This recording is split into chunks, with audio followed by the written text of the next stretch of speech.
বিভিন্ন ইউনিয়ন থেকে সর্বস্তরের নেতৃবৃন্দকে আমি জানাই আসসালামু আলাইকুম।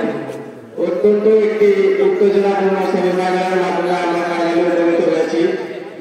কসবা ইউনিয়ন এবং রামপাশা ইউনিয়ন দুটো দল, তোমাদের দুজনকেই ফাইনালে ওঠার জন্য আমি অভিনন্দন জানাচ্ছি। তোমরা দুজনেই দুটো দলই অত্যন্ত উত্তেজনাপূর্ণ একটি খেলার মাধ্যমে এবং একটি ভালো খেলার মাধ্যমে আজকে ফাইনালে পৌঁছাতে পেরেছ। আমি তোমাদের দুটি দলকে অত্যন্ত ধন্যবাদের সাথে জানাই। এই ফাইনালের মাধ্যমে একটি দল বিজয়ী হবে, অন্য একটি দল পরাজয় বরণ করবে, কিন্তু আমি আশা করবো কেউ দুঃখিত হবে না।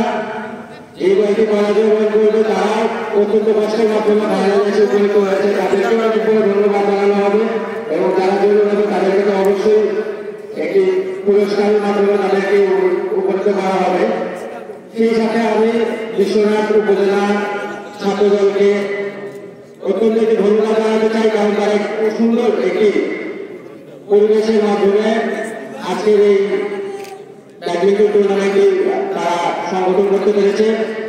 এই টুর্নামেন্টের সভাপতিত্বের দায়িত্বে রয়েছেন হুসেন আহমেদ রুবেল এবং সঞ্চালনায় রয়েছে বিশ্বনাথ উপজেলা সেক্রেটারি ফাহিম আহমদ। তাদের দুজনকে আমি অত্যন্ত ধন্যবাদ জানাই যে তারা আমাদের দেশের তারেক রহমানের নেতৃত্বে বাংলাদেশের বিভিন্ন স্থানে যেভাবে খেলাধুলায় এবং ক্রীড়া অনুরাগী আমাদের দলকে একটি ক্রীড়া অনুরাগীকে প্রমাণ পেয়েছে, ঠিক তার পরিচয়ে বিশ্বনাথ ছাত্র দলের যে অত্যন্ত সুন্দর পরিবেশের মাধ্যমে একটি উপনীত করতে পেরেছে। এই জন্য আমি তাদেরকে সকলকে ধন্যবাদ জানাই এবং অত্যন্ত রাত হয়ে গেছে, এখন রাত প্রায় 12:45 কাছে আমি আমার বক্তব্য দীর্ঘায়িত করবো না।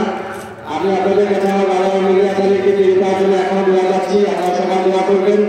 আমাদের দেশের যদি এবং খালেদা জিয়া তিনি অসুস্থ অবস্থায় আছেন, তার জন্য আমি দোয়া চাবো আপনাদের সবার কাছে তিনি যেন সুস্থতা পান এবং আমাদের দেশের তারেক রহমান যদি দেশে ফিরে আসতে পারে।